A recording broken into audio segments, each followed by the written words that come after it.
Hello मेरे प्यारे बच्चों। आप सभी का आपके अपने channel Ambe home science classes में तहे दिल से स्वागत है। मैं अनुराधा सिंह। आज आप लोग को एक इम्पॉर्टेंट टॉपिक पढ़ाने जा रही हूँ बेटा, जो होम साइंस पढ़ने वाले हर एक बच्चे के लिए जरूरी है। ठीक है, ये है बेटा मानव पारिस्थितिकी और परिवार विज्ञान। यहाँ पर हम इकाई 3 पढ़ेंगे बेटा, बाल्यावस्था। ये कक्षा 11 का बुक है बेटा। इसमें हम लोग को पढ़ना है उत्तरजीविता, वृद्धि और विकास। तो बेटा आप देखते हो वृद्धि और विकास, यहाँ से प्रश्न हर जगह पूछता है। चाहे आपका एलटी रिटन का एग्जाम होगा, चाहे फिर आप टीजीटी का एग्जाम दीजिए, या फिर आप किसी भी बीए का हो, या फिर 11 का या फिर 12 बोर्ड का एग्जाम, बेटा वहां पर ये प्रश्न आपका बनता ही है। तो आज हम लोग बिल्कुल आसान भाषा में समझेंगे कि वृद्धि और विकास क्या होता है।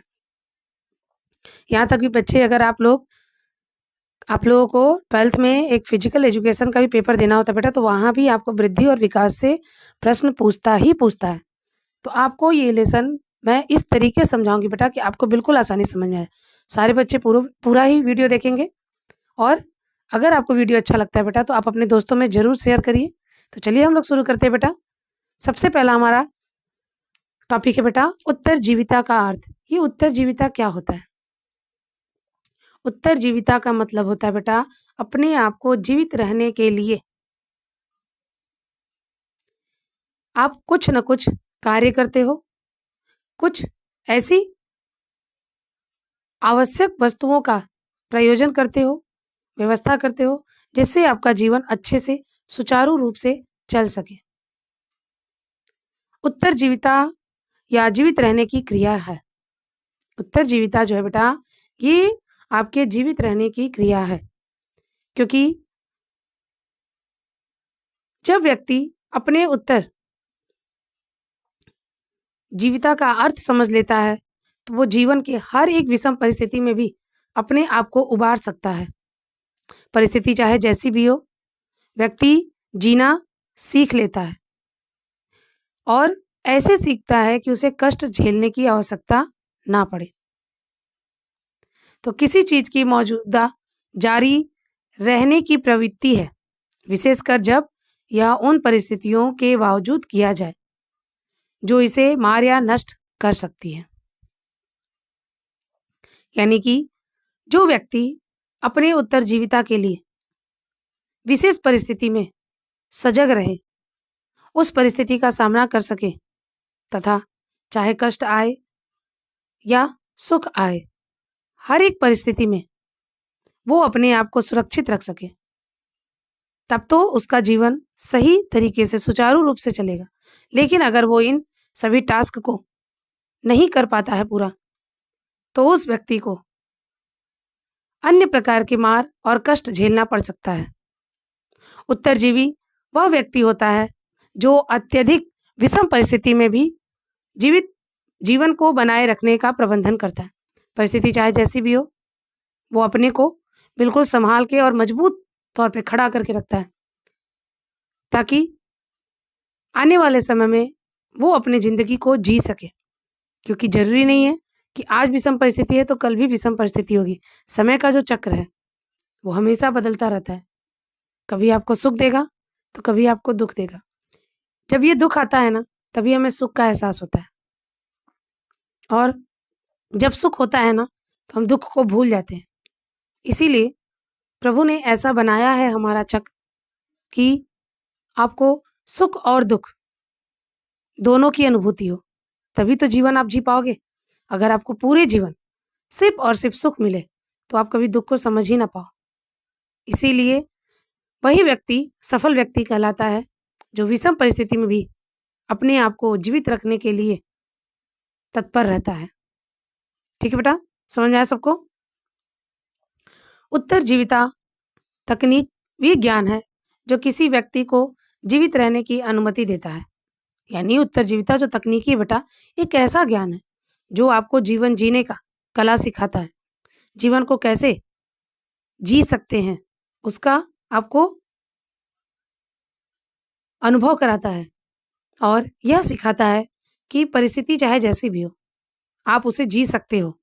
आपको अंदर से मोटिवेट करता है। यह वह प्रकृति के बीच में पृथक हो, यानी जीवित रहने की अनुमति देता है और आपको प्रकृति के बीच में पृथक रहना होता है। क्यों प्रकृति के बीच में? क्योंकि हम मनुष्य का जन्म जो होता है भले ही परिवार में होता है, लेकिन परिवार किसकी इकाई है? समाज की। ठीक है? समाज की इकाई है परिवार।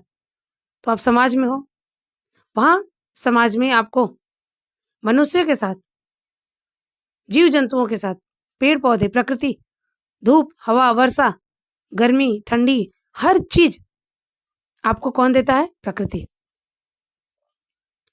जब हम बच्चों की सम्यक देखभाल करते हैं, यानी जब हम बच्चों की सही तरीके से देखभाल करते हैं, उन्हें पर्याप्त पोषण उपलब्ध कराते हैं, तो रोग उत्पन्न करने वाले जीवाणु से उनकी सुरक्षा होती है। अगर आप सही तरीके से भोजन ग्रहण कर रहे हैं, आपको किसी प्रकार का कोई भी समस्या नहीं हो रहा, आप अगर हो भी रहा है तो उस समस्या का आप निजात कर रहे हो, तो आप उस बच्चे को ऐसा आहार प्रोवाइड करा रहे हो, ऐसा आहार दे रहे हो जो संतुलित है, जिसमें रोगों से लड़ने की क्षमता है और उसके साथ-साथ वो उसकी सुरक्षा भी कर सकता है। तो उनका जीवन सुरक्षित रहता है। यानी ऐसे बालकों का जीवन जो होता है वो सुरक्षित रहता है और वे अपने आधारभूत कार्य करने में सक्षम होते हैं। क्यों सक्षम होते हैं? क्योंकि जब आप शारीरिक रूप से स्वस्थ रहते हो, तभी आप मानसिक रूप से, संवेगात्मक रूप से भी स्वस्थ रहते हो। WHO की परिभाषा है ना, जो व्यक्ति शारीरिक, सामाजिक, मानसिक और संवेगात्मक ये चारों प्रकार से स्वस्थ है, तो उसे ही हम एक स्वस्थ व्यक्ति कहते हैं। ठीक है बेटा? बच्चों में पोषण तत्वों की न्यूनता, अगर बच्चों में पोषण तत्वों की कमी होती है या किसी संक्रमण से वो ग्रसित हो जाते हैं, तो उन्हें सर्वप्रथम इससे बाहर निकालने की आवश्यकता होती है। क्योंकि कुपोषण और रोगों का संक्रमण उनकी उत्तरजीविता के लिए संकट उत्पन्न करता है। निर्धन परिवार के बच्चों को पोषण भोजन उपलब्ध कराना अत्यंत आवश्यक है। क्यों? क्योंकि वही हमारे भविष्य की नींव है। बच्चों से ही, जब बच्चे बड़े होते हैं तभी वो देश के एक भावी युवा बनते हैं और उन्हीं युवाओं पर हमारे देश का बागडोर टिका रहता है। तो शैशवावस्था, बाल्यावस्था में जीवन पर संकट उपस्थित रहता है। अब बेटा, कई बार अपने माँ बाप से, अगर आपके परिवार में छोटे बच्चे होंगे तो ये बात जरूर सुनने को मिलता होगा कि बच्चे जो होते हैं 5 वर्ष तक उन्हें बहुत ज़्यादा बीमारी लगती है, वो बहुत जल्दी जल्दी बीमार होते हैं और 5 वर्ष तक मृत्यु जो होती है वो ज़्यादा होती है। तो जन्म से, यानी जन्म क्या, गर्भ से लेकर के जन्म के 5 वर्ष तक बच्चों के जीवन का हमें विशेष तौर से ध्यान रखना होता है। उनके खाने, रहने, पहनने, खेलने, हर एक परिस्थिति का अगर हम सही तरीके से उनको माहौल देते हैं, तब तो उनका जीवन हो सकता है कि लंबा रहे। लेकिन अगर इनमें किसी प्रकार की समस्या होती है, तो फिर ऐसे बालक की अकाल मृत्यु हो जाती है, यानी समय से पहले। तो 5 वर्ष से कम उम्र के बच्चे जो होते हैं बेटा, उनमें मरने वालों की संख्या ज़्यादा होती है। ठीक है? निर्धन परिवार जो है बेटा, उन्हें समय समय पर पोषण उपलब्ध हो, इसी के लिए बेटा आपकी आंगनबाड़ी और विद्यालयों में मिड डे मील भोजन का प्रयोजन इसी वजह से किया गया बेटा, ताकि जो बच्चे हैं उन्हें एक अच्छा पोषण मिल सके। भोजन के साथ साथ उन्हें फल और दूध भी दिया जाता है। शैशवावस्था में संकट उत्पन्न करता है।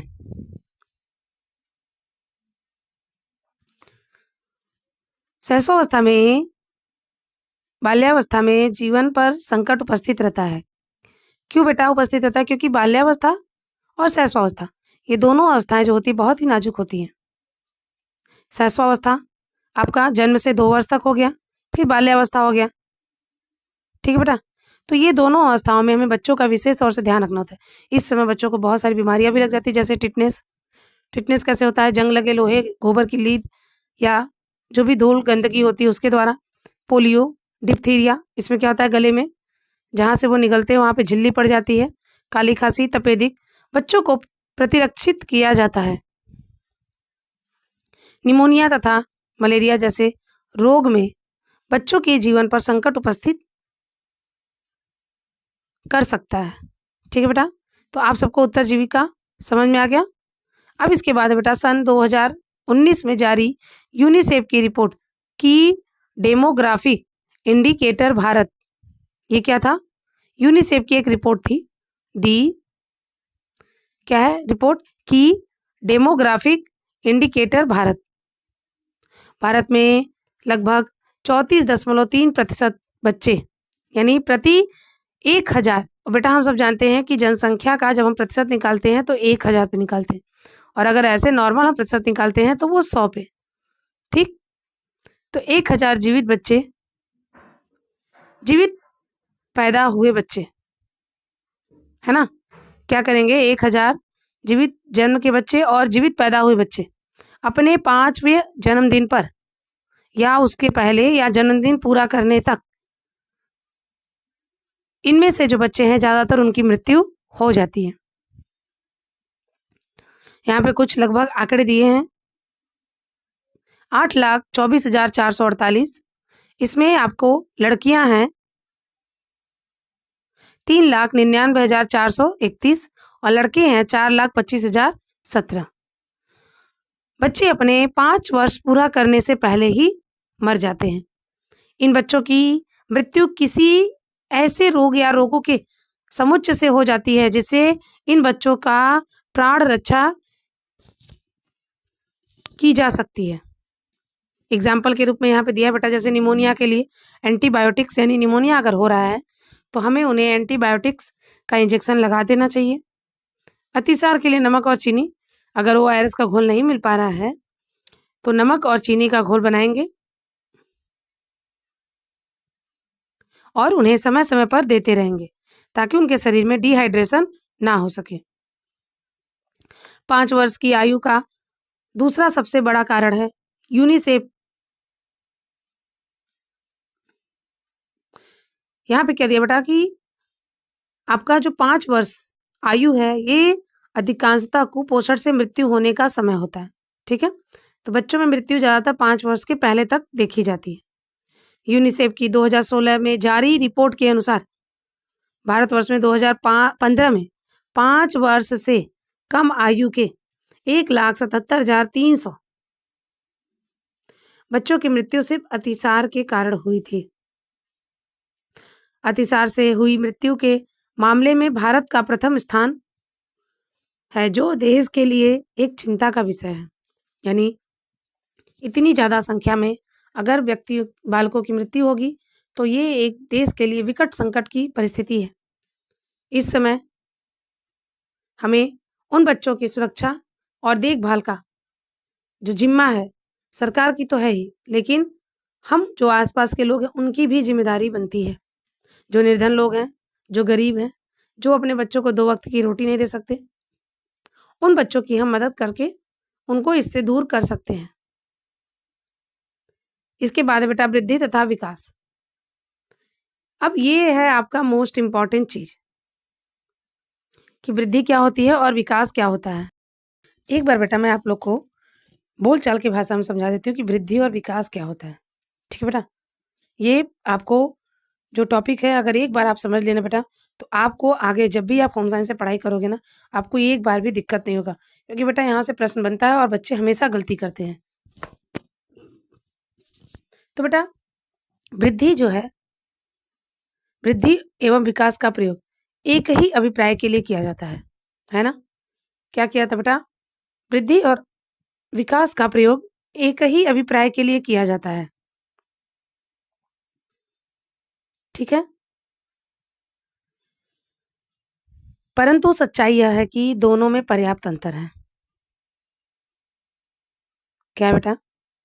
अगर हम सामान्य बोलचाल की भाषा में जाने तो वृद्धि और विकास का प्रयोग एक ही अभिप्राय है, एक ही अभिप्राय के लिए किया जाता है, लेकिन अगर इसकी सच्चाई को हम देखें तो दोनों में बहुत अंतर है। क्यों?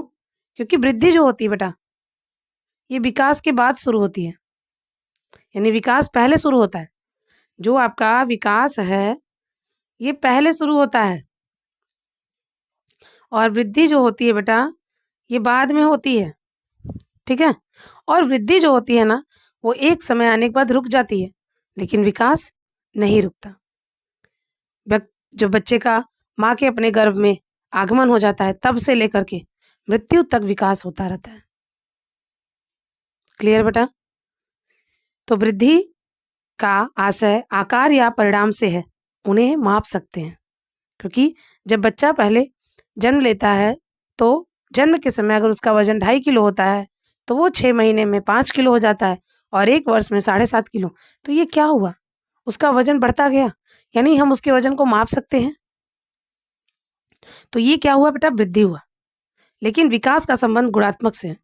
जैसे जब बच्चा पेंसिल पकड़ना शुरू कर देता है तो पहले वो शब्दों को नहीं लिख पाता, लेकिन कुछ समय के बाद वो लिखना शुरू कर देता। तो आप क्या बोलते हो? अभी जब बच्चे स्कूल में आए थे तो इन्हें पेंसिल तक पकड़ने नहीं आता, लेकिन 5-6 महीने के अंदर में इन्होंने पेंसिल पकड़ना भी सीख लिया प्लस लिखना भी सीख लिया। ठीक है बेटा? तो विकास का संबंध गुण से है, लेकिन वृद्धि का संबंध मात्रा से है। तो यहाँ से प्रश्न आपके टीजीटी में भी आया है बेटा, हर एक एग्जाम में आया है। ठीक है? तो वृद्धि जो है बेटा ये क्या है? मात्रात्मक है ना? हम इसका वजन कर सकते हैं। लेकिन विकास जो है बेटा ये क्या है? गुणात्मक है। जैसे आप बच्चे पहले जब छोटे थे तो आपको लोग बोलता था ना कि बहुत नटखट है ना, लेकिन अभी कोई मिलता होगा, अगर आप अच्छे हो गए, आपके अंदर मैच्योरिटी आ गई, तो लोग यही बोलते हैं बेटा कि बचपन में ये बहुत शैतान था, है ना, लेकिन अभी बड़ा होने के बाद बहुत समझदार हो गया। लेकिन वहाँ पे वो आपको नाप को तो नहीं बता रहे ना कि पहले कुछ सालों में आप 1 उंगली के बराबर अच्छे थे और अभी आप 2 उंगली के बराबर हो गए। तो नहीं बेटा, विकास जो होता है उसके हम सिर्फ गुणों को बता सकते हैं, लेकिन उसको हम माप नहीं सकते हैं। हम अंदाज बता सकते हैं कि इतना इतना हो सकता है, लेकिन हम उसको माप नहीं सकते हैं। ठीक है? तो सबसे पहले हम जानेंगे बेटा वृद्धि, कि वृद्धि क्या होती है। वृद्धि को अंग्रेजी में हम बोलते हैं ग्रोथ। ठीक है बेटा? क्या बोलते हैं? ग्रोथ। आप लोग को बेटा जहां भी ऐसा लगता है ना, जहां भी ऐसा लगता है कि नहीं हमें नोट डाउन कर लेना चाहिए, तो आप कर लीजिएगा जरूर। ठीक है बेटा? तो ग्रोथ क्या है? तो वृद्धि का अर्थ जो होता है बेटा वो होता है बढ़ना या फिर फैलना। क्या होता है बेटा? बढ़ना या फैलना। क्लियर? ठीक है? तो प्राणी के आंतरिक और बाह्य शरीर के अंगों का बढ़ना और फैलना, यही हमारा क्या कहलाता है? वृद्धि। वृद्धि शारीरिक रचना और शारीरिक परिवर्तन की ओर संकेत करता है। किधर बेटा? शरीर की रचना। ठीक है? शरीर की रचना और शरीर में जो होने वाले परिवर्तन है उसकी ओर संकेत करता है। किसी भी प्राणी में विकास जो होता है बेटा वो वृद्धि से पहले होता है, यानी विकास जो होता है वो पहले होता है। इसे हम अंग्रेजी में बोलते हैं बेटा डेवलपमेंट। ठीक है? क्या बोलते हैं बेटा? विकास को क्या होगा बेटा? डेवलपमेंट। ठीक है? और वृद्धि को क्या बोलते हैं? ग्रोथ। विकास को हम क्या बोलते हैं? डेवलपमेंट। ठीक है बेटा? यानी इसका जो अर्थ होता है वो होता है विस्तृत, सुदृढ़, बेहतर। ठीक है? उसी को हम क्या बोलते हैं? डेवलपमेंट। क्लियर है सबको? ये दोनों का अंग्रेजी भी लिख लीजिएगा बेटा, इंग्लिश शब्द से जानोगे तो ज़्यादा अच्छा रहेगा। ग्रोथ, जब आप देखते हो कोई पौधा लगाते हो बेटा, तो आप देखते हो ना, जाके बोलते हो हाँ इस पौधे में ग्रोथिंग हो रही है, पहले छोटा सा था लेकिन अभी बड़ा हो गया है, तो इसका क्या मतलब? वहाँ पे ग्रोथ हो रहा है। ठीक है? ना कि डेवलपमेंट हो रहा है। समझ में आ रहा है बेटा? किसी भी चीज़ का बढ़ना क्या कहलाता है? जैसे वृक्ष का बढ़ना, शरीर के अंगों का बढ़ना, चाहे वो आंतरिक हो या फिर बाह्य, वो हमारा क्या कहलाता है बेटा? ग्रोथ। ग्रोथ जो होता है बेटा इसमें होने वाले परिवर्तन शारीरिक और रचनात्मक परिवर्तन होते हैं। कौन से परिवर्तन होते हैं बेटा? शारीरिक और रचनात्मक परिवर्तन होते हैं। और विकास में जो होने वाला परिवर्तन होता है बेटा वो सभी क्षेत्रों में होता है। क्या होता है बेटा? विकास में जो होता है ये सभी क्षेत्रों में होता है। यहां से प्रश्न बनता है बेटा कि सभी क्षेत्रों में परिवर्तन किसकी ओर संकेत करता है? सभी क्षेत्रों में परिवर्तन किसकी ओर संकेत करता है? तो आप क्या बताओगे बेटा? विकास के, है ना? विकास जो होता है वो सभी क्षेत्रों में परिवर्तित होता है, लेकिन वृद्धि जो होता है बेटा ये सिर्फ और सिर्फ शारीरिक और आपका क्या रहेगा? रचनात्मक। ठीक है। वृद्धि गर्भधान के लगभग 2 सप्ताह बाद प्रारंभ होती है। कब होती है बेटा? गर्भधान के 2 सप्ताह बाद।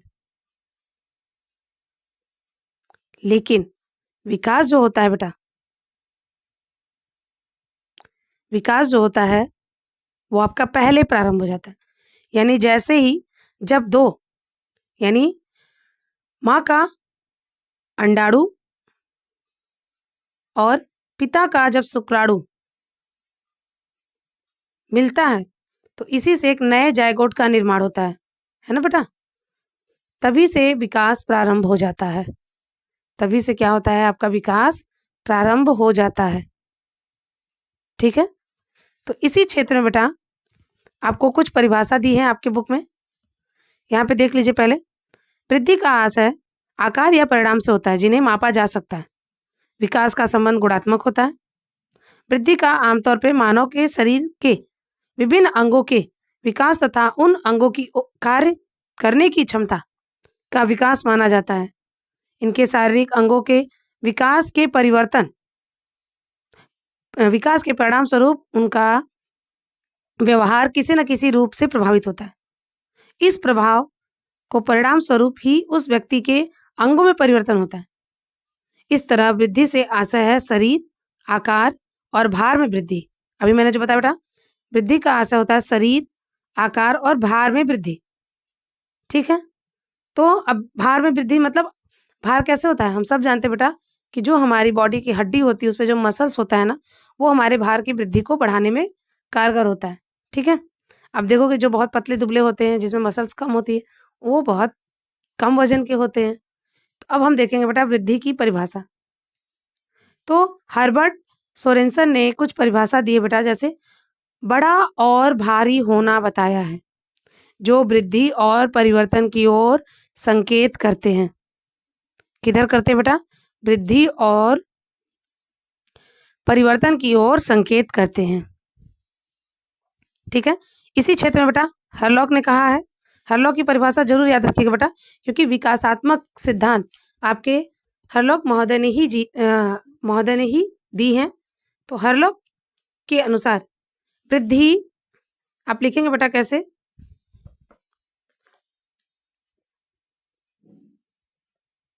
हरलॉक के अनुसार। ठीक है। ये परिभाषा आसान है बेटा, आप लिख लो, आपको आगे भी काम आएगा। तो वृद्धि जो होती है, वृद्धि मात्रात्मक परिवर्तनों, आकार एवं संरचना में परिवर्तन का उल्लेख करती है। क्या करती है बेटा? उल्लेख करती है। हो गया बेटा? हरलॉक महोदय ने परिभाषा दी है। इन्होंने कहा है कि वृद्धि मात्रात्मक परिवर्तन के आकार एवं संरचना में परिवर्तन का उल्लेख करती है। ठीक है। इसके अलावा एक और परिभाषा आपके बुक में बेटा, वो दी है H.V. मेरिडिथ। H.V. मेरिडिथ, इन्होंने क्या परिभाषा दी है बेटा? इनके कहने के अनुसार वृद्धि और विकास का पहला प्रमाण मानव के आकार में परिवर्तन का आना है। यानी आप देखोगे बेटा गर्भ में पहला जो बच्चा होता है ना, वो आलपिन की नोक के समान। आलपिन की नोक जानते हो बेटा? आलपिन की नोक, एक मिनट में दिखाती हूँ आप लोग को। देखिए बेटा, ये क्या है आपका? ये नोक वाला भाग देख रहे हो आप? तो आलपिन के नोक मतलब जो बच्चा होता है ना, वो बिल्कुल ऐसे इतना ही रहता है। ये जो आलपिन वाला भाग आप देख रहे हो ना, ये तो बड़ा आलपिन है ना, तो आलपिन के नोक के समान होता है। फिर धीरे धीरे क्या होता है? इसका विकास बढ़ता चला जाता है ना। तो वृद्धि और विकास का पहला प्रमाण मानव के आकार में परिवर्तन का आना। दूसरा प्रमाण संख्या है। जो कोशिकाओं के मिलने से कई कोशिकाओं वाला मानव जन्म लेता है। हम सब जानते हैं बेटा कि शुक्राणु और अंडाणु के मिलने से ही एक जायगोट का निर्माण होता है और उस जायगोट के कई कोशिकाएं मिलने के बाद एक नवजात शिशु का जन्म होता है। तीसरा प्रमाण है मानव की हड्डियों में परिवर्तन होना। हड्डियां जब बच्चे माँ के गर्भ में होते हैं तो कार्टिलेज होता है, यानी कोमल अस्थियां होती हैं, लेकिन जैसे जैसे वो बड़े होते हैं वो अस्थियां कठोर होती चली जाती हैं।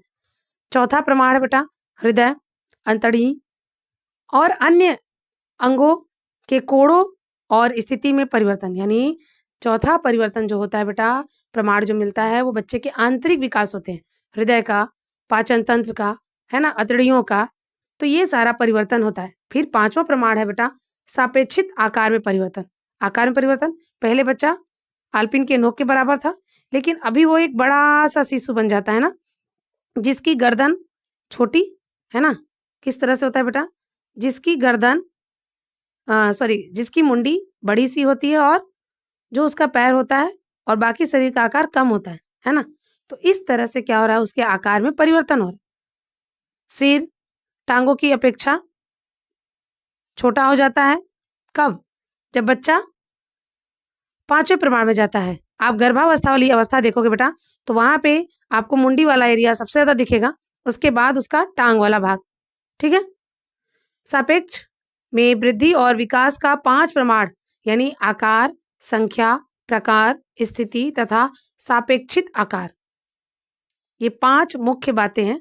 इन्हें नोट डाउन कर लीजिएगा बेटा। ये कभी कभी एग्जाम में जैसे ऑब्जेक्टिव क्वेश्चन बनते हैं वहां पूछ सकता है। ये कुछ दे देगा और 1-2 गायब कर देगा और बोलेगा कि कौन है इसमें। ठीक है। तो 5 प्रमाण जो है HB मेरेडिथ के अनुसार वो है आकार, यानी शेप, संख्या, नंबर, प्रकार जो उनके टाइप्स है, स्थिति तथा सापेक्षित आकार। ज्ञात है कि मानव में वृद्धि निषेचित अंड में विभाजन के परिणाम स्वरूप होता है, यानी जो फर्टिलाइजेशन होती है बेटा उसके परिणाम जो नए जायगोट का निर्माण होता है, उसी के बाद क्या होता है, उसी के बाद एक नए जीव का निर्माण होना प्रारंभ हो जाता है। विभाजित निषेचित अंड ही भ्रूण बनाता है। भ्रूण यानी नवजात शिशु की 3 अवस्थाएं होती है बेटा गर्भावस्था में, है ना। सबसे पहले अंडा बनता है, फिर उसके बाद उसका क्या आता है, फिर आपका अंडे के बाद देखिए बेटा 3 अवस्थाएं क्या होती है। सबसे पहले तो उनका क्या होता है, जर्मिनल होता है, यानी जो एग होते हैं, माँ का अंडाणु और पिता का शुक्राणु जब दोनों मिलता है तो जर्मिनल होता है ना। तो पहला स्टेज जो होता है उसको हम बोलते हैं एग वाला, यानी या तो आप उसे जर्मिनल स्टेज बोलो, ठीक है, जर्मिनल, या फिर अंडाणु यानी एक अंडा बनता है वहां पे। फिर दूसरा आता है बेटा उनका भ्रूणीय अवस्था। कौन सी अवस्था आती है बेटा, भ्रूणीय अवस्था, ठीक है। इसे हम बोलते हैं इम्ब्रायो, ठीक है, इम्ब्रायो।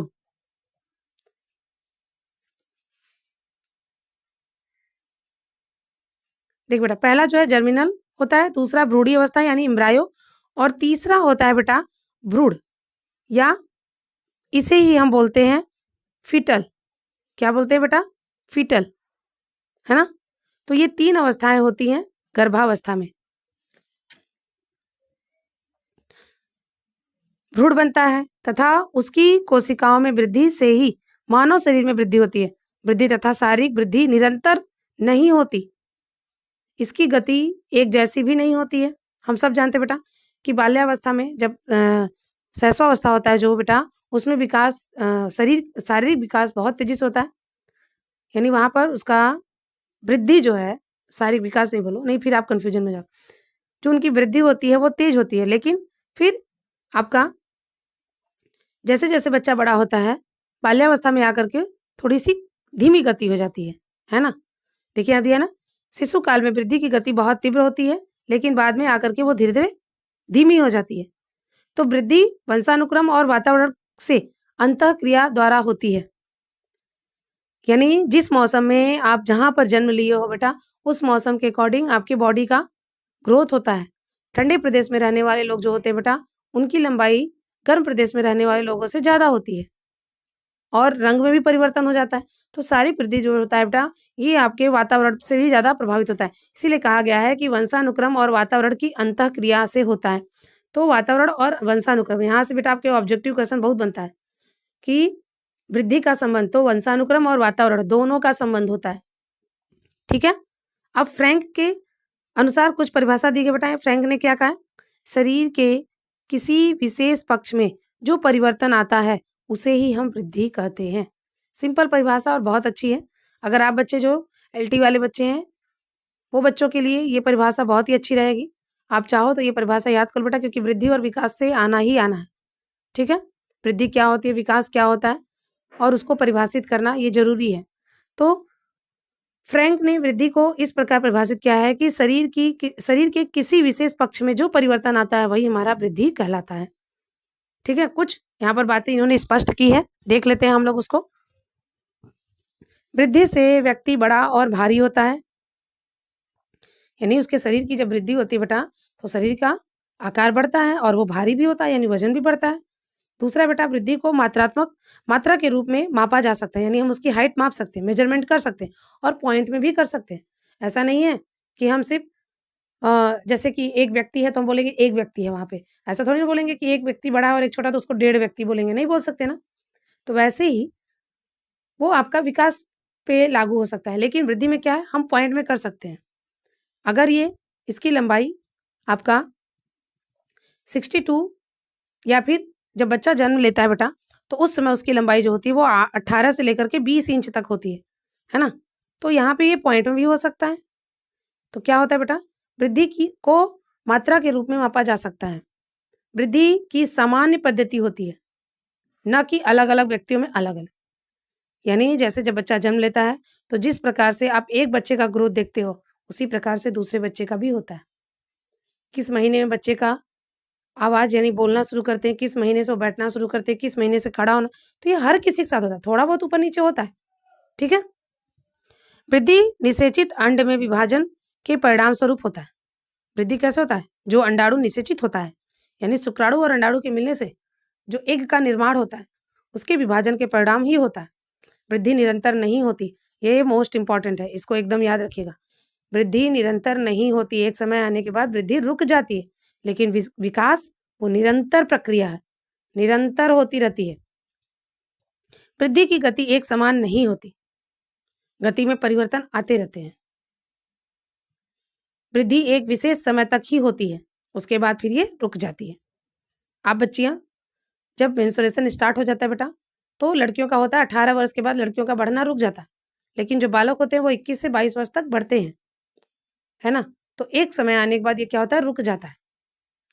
वृद्धि आंतरिक रूप से होता है। स्त्रियों में पुरुषों की अपेक्षा वृद्धि तीव्र होती है।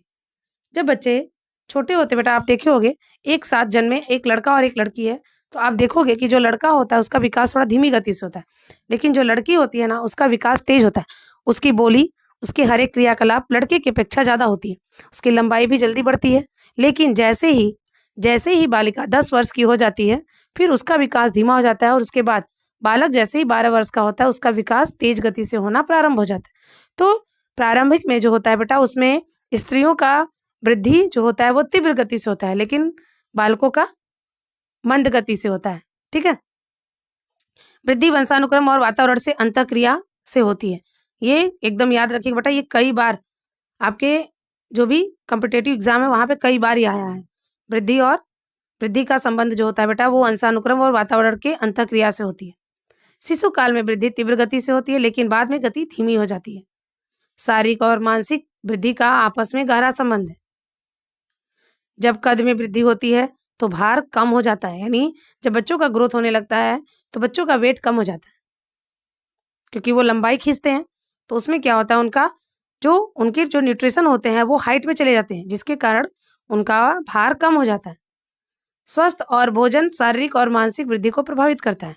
बिल्कुल बेटा, आपका स्वास्थ्य, अगर बच्चा जन्म के समय किसी कारण से अपनी माँ का दूध नहीं पी पाता है, या किसी कारण वो बीमार हो गया, या उसे जॉइंटिस हो गया, वो महीनों तक आपका शीशे में बंद रहा, तो आप उस बच्चे का ग्रोथ देखोगे दूसरे उसके साथ जन्म लिए बच्चे से अलग हो जाता है। तो बच्चे के जो ग्रोथ होते हैं ना बेटा वो उनके मानसिक और स्वास्थ्य दोनों पर ही प्रभावित होते हैं। शारीरिक वृद्धि को देखना मानसिक वृद्धि की अपेक्षा सरल होता है। मानसिक वृद्धि तो हम नहीं देख पाते हैं, उनके क्रियाकलाप से जानते हैं, लेकिन शारीरिक वृद्धि तो हम देख सकते हैं ना कि बच्चा अभी इतना बड़ा था, अभी इतना बड़ा हो गया, पहले ऐसा था, अब तो ऐसा हो गया। तो शारीरिक वृद्धि हम देख सकते हैं, लेकिन मानसिक वृद्धि की सिर्फ हम क्या कर सकते हैं, एक अंदाज लगा सकते हैं। तो आप सबको क्लियर हो गया बेटा वृद्धि क्या है? सबको क्लियर है वृद्धि? चलिए अब हम विकास देखेंगे कि विकास क्या है। ठीक है बेटा, किसे हम देखेंगे? विकास। तो हम सब जान गए हैं बेटा कि विकास जो होती है ये एक निरंतर प्रक्रिया है, यानी जो हमारा डेवलपमेंट है बेटा ये निरंतर चलती रहती है। विकास शब्द उन्नति से संबंधित परिवर्तन की ओर संकेत करता है और परिपक्वता की ओर अग्रसर होता है। मानव के आकार और उसकी रचना में गुणात्मक और मात्रात्मक परिवर्तन के कारण उसमें कार्य सुधार संबंधी सुधार आ जाते हैं। किसके कारण बेटा? गुणात्मक और मात्रात्मक। अतः विकास परिपक्वता की ओर एक प्रक्रिया है। अधिकतर शारीरिक विकास शारीरिक वृद्धि पर निर्भर करता है।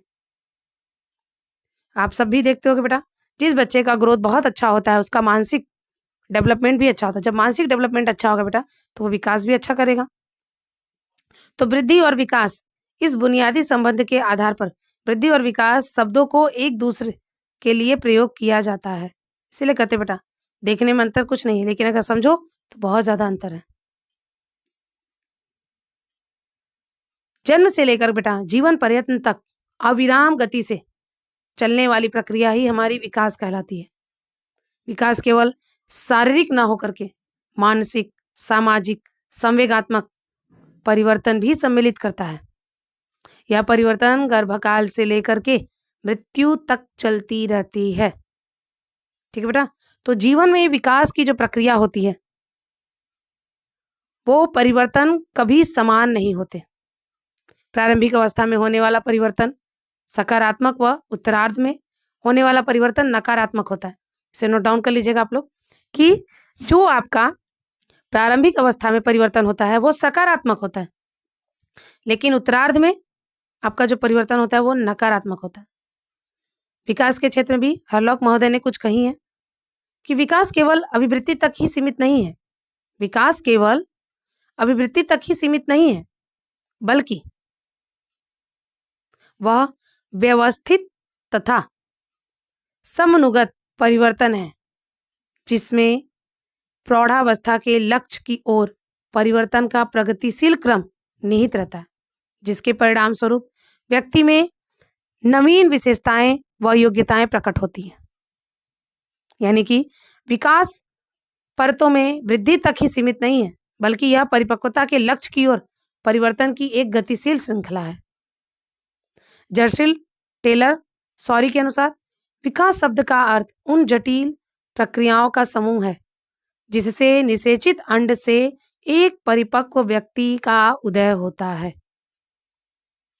आगे हरलॉक की एक और परिभाषा है, विकास के परिणाम स्वरूप व्यक्ति में नई विशेषताएं और नई योग्यताओं का उदय होता है। यानी नई विशेषता, नई योग्यता का उदय होता है। वृद्धि की भांति विकास की भी अपनी विशेष प्रकृति होती है। विकास की भी अपनी एक निश्चित पद्धति होती है, यानी विकास भी अपनी एक निश्चित पद्धति से चलता है। ऐसा नहीं है कि आज आपने रोटी बनाना सीखा तो कल आप पूड़ी नहीं बना पाओगे, ऐसा नहीं है। इसकी भी एक निश्चित गति है। अगर आपको रोटी बेलना आ गया तो आप पूड़ी भी बेल सकते हो। विकास सदा सामान्य से विशिष्ट की दिशा में होता है।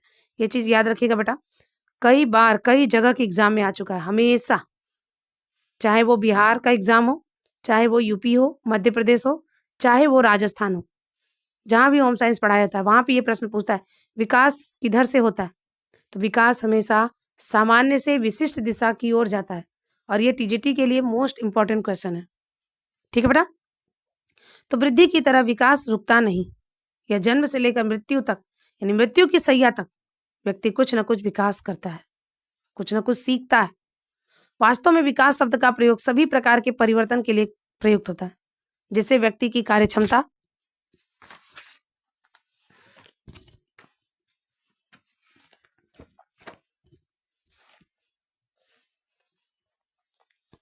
कुशलता और व्यवहार में प्रगति हो। इस दृष्टि से विकास का अर्थ वृद्धि की अपेक्षा अधिक व्यापक है। विकास का विस्तृत अर्थ में ही वृद्धि भी शामिल है। विकास गुणात्मक परिवर्तन की ओर संकेत करता है। देखिए बेटा, यहाँ से प्रश्न बना था आपके टीजीटी 2021 में। इस प्रकार हम देखते हैं कि विकास व्यक्ति के संपूर्ण व्यक्तित्व में आने वाले परिवर्तन का प्रतिनिधित्व करता है, चाहे वे परिवर्तन सामाजिक हो, शारीरिक हो, सामाजिक हो, संवेगात्मक हो या फिर बौद्धिक हो। सामान्यतः वृद्धि और विकास की प्रक्रिया साथ साथ चलती है। ठीक है, तो इस प्रकार हम कुछ तथ्यों से विकास को प्रस्तुत कर सकते हैं। पहला बेटा, विकास की निश्चित पद्धति होती है। देखिए, पहले बच्चा बैठना सीखा, फिर धीरे धीरे खड़ा होना, फिर वो बिल्कुल किसी चीज को उचक के ले सकता है, फिर वो खड़ा हो गया और फिर चलना शुरू कर दिया। तो ये क्या बेटा, एक निश्चित क्रम में है ना। तो विकास एक निश्चित पद्धति से होता है। विकास सामान्य से विशिष्ट की दिशा की ओर होता है। विकास रुकता नहीं है, यह निरंतर चलता है। यहाँ से भी प्रश्न बनता है, ये दोनों इंपॉर्टेंट है, पहला ये जो दूसरा और तीसरा। विकास सभी प्रकार के परिवर्तन का प्रतिनिधित्व करता है। विकास का अर्थ अधिक व्यापक है।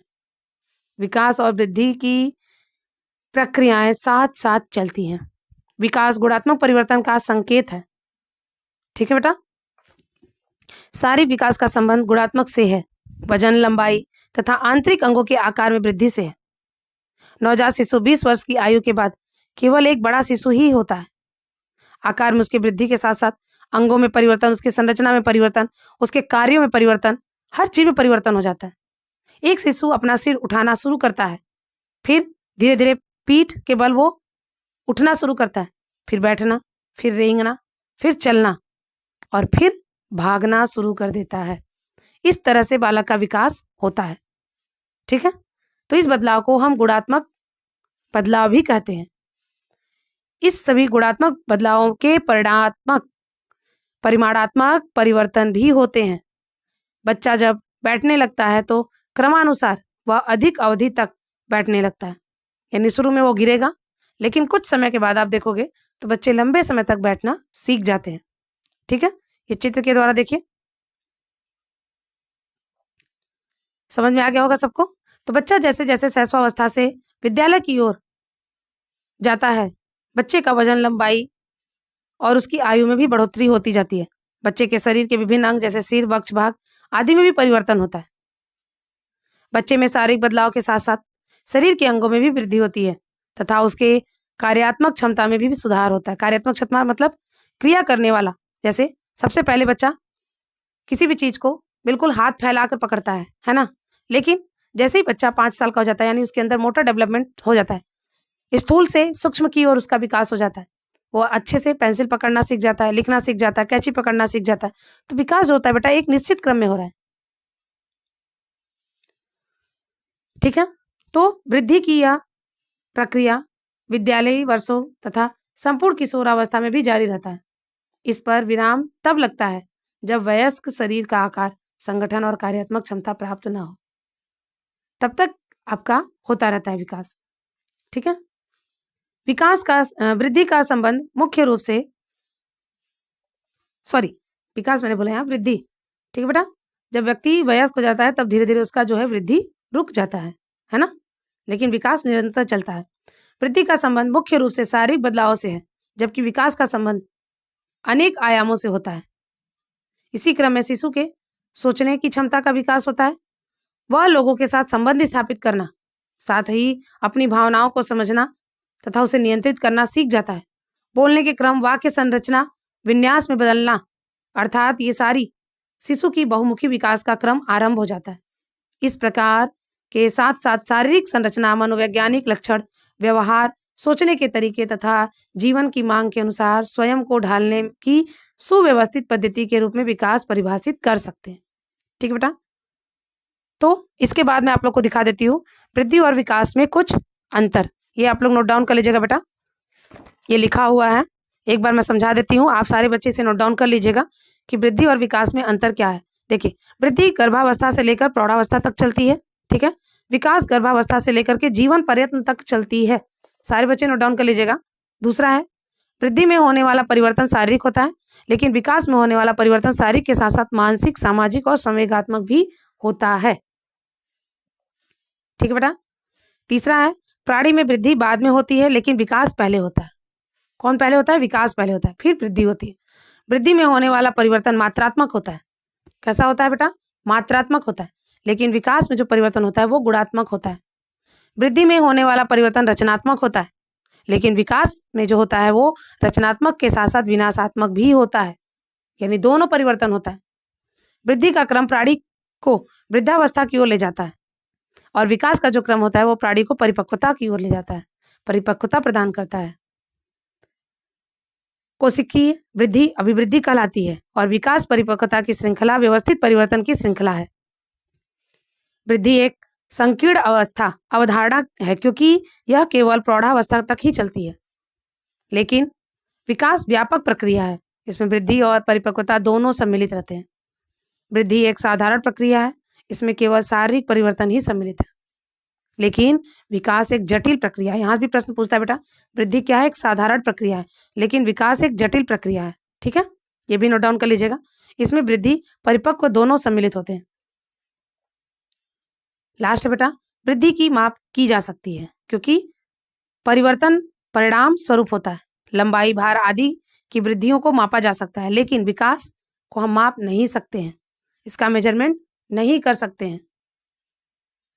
ठीक है, इसमें परिवर्तन होता है जिसकी माप की जा सकती है, अपितु उन्हें हम नाप नहीं सकते हैं।